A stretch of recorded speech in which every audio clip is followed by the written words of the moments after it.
All right, we're back into Tesla and I got it up and running. I was really surprised this AC came on and worked. So we got it down to 42 degrees out of the dash. Now this has a dash that puts a constant flow of air almost throughout the whole entire system. It's spread over really wide. It's been running for about 3 minutes now since I've turned it on. It was up here in about 174, but it's settling down at about 153 psi. Our superheat, 14 degrees superheat. I thought I've seen these models go lower than that. Subcooling 30. But remember, this has more than one AC. This has a glycol loop system. It actually chills glycol, which it shouldn't have to be doing on a cold day like today, because it shouldn't be charging the battery. The battery's not charging right now. I know that because we're not driving for one and we're not plugged into the charger.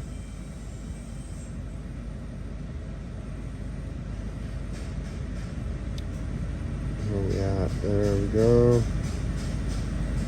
There's a pressure. We're staying constantly about 36. This is on the Tesla 2020 Tesla. This was a total out. This has a salvage title on it. And the dash vibrates like hell. My floorboard vibrates. I'm really I would not want to own this vehicle. This was a really bad. Now I made 2 or 3 videos on this before I got this far, so if you're coming into this video late. Oh yeah, and the AC shuts off after every time I get out of the car. I forgot about that. So the AC just shut off, and you can see it turned off right there. Only when I was sitting, so it's in an economy mode of some sort. So you see the high side and the low side pressure are starting to come back together because the compressor is actually off right now. So when I go and sit back in the car, we'll see it come back on. I am not a Tesla aficionado. I'm not a damn it, my voice. I know shit about Teslas.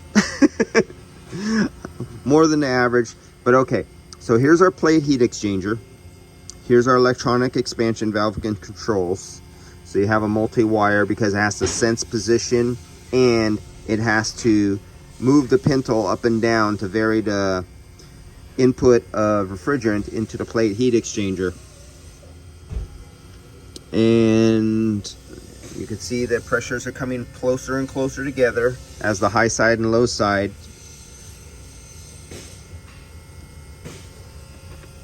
get together. And what else? What do we have on here? We got 4-wire sensor there. That is 4-wire. So we do have a transducer there. And that one right there, I cannot see if it's 3, 4, or 2-wire. It looks like I didn't turn on the light.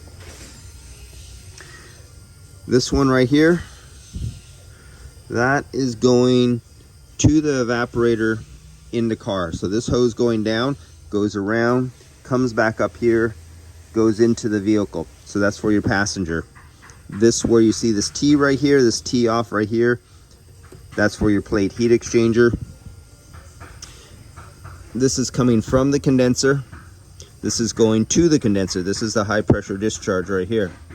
And this is your liquid line coming out of your condenser to feed, and it splits up to the plate heat exchanger and to the electronic expansion valve that is located. Oh no, mechanical expansion valve. My bad. This one is,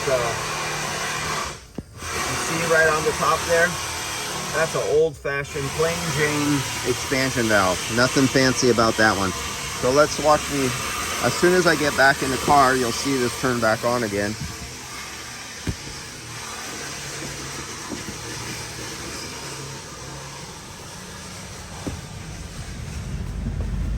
There it goes. I'm getting in the car and the AC just turned back on.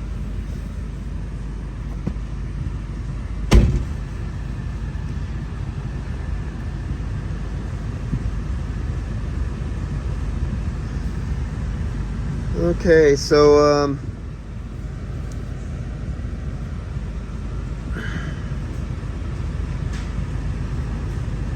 shows the flow. How do you like their little graphics of them showing air coming out of the front?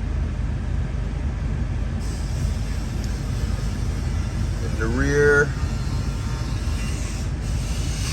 nothing I could show for the rear. If I put it in auto, oh, there goes this height. Can you hear that? Can you feel the vibration?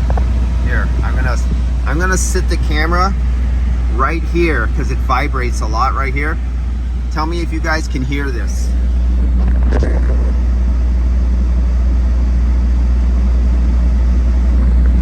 Does that vibration pick up in the speaker?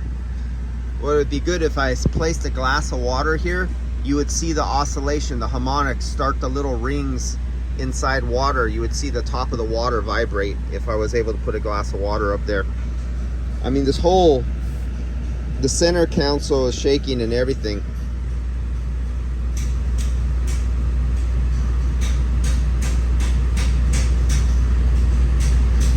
No, I don't want to exit surface mode.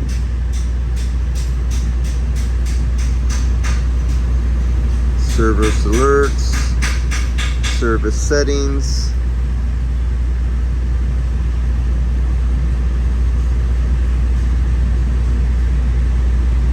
Thermal.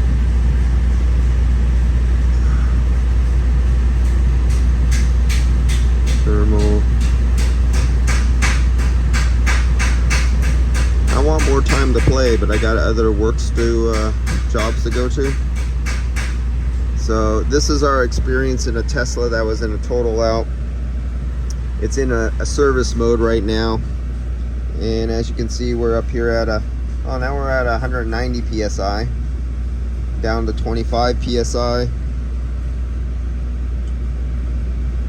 Coming out 41 degrees out of the dash. Now that fan is coming on there and it's staying at 190, and the outside air temperature is about 64 degrees in this car, in the shop. But I'm not, with this year make model, I haven't done enough of this year make model Tesla to have been able to pick up what is normal and what's not normal yet, because you got to do a lot of vehicles. There's no specs at all I could get on this vehicle at all to help me. It's just something you got to pick up over doing enough of them. Now, if there was there's a lot of Teslas in here. There's a whole bunch. I got a Tesla over here to the side. There's two Teslas there. There's a Tesla parked right behind a little white car right here. There's a Tesla over there. I think behind me off to the side there's another Tesla, and there's about 8 Teslas downstairs. But I'd have to find the exact year make model with all the feature and everything as this vehicle for me to do a comparison if I was going after an absolute problem. But at least it's working, and I'm going to snapshot all this and it's going to go on the receipt. We know it's actually operating. I already did a high pressure nitrogen decay test. I did a vacuum decay test, and I already proved that the refrigerant oil on the system is saturated with moisture, so there's nothing else I could do because the vacuum decay goes over 1,000 microns, and there's nothing I can do about that. That was just whoever worked on this and left it open to the atmosphere contaminated the POE oil on it. Alright, see you guys later, and signing out of this totaled salvage titled Tesla.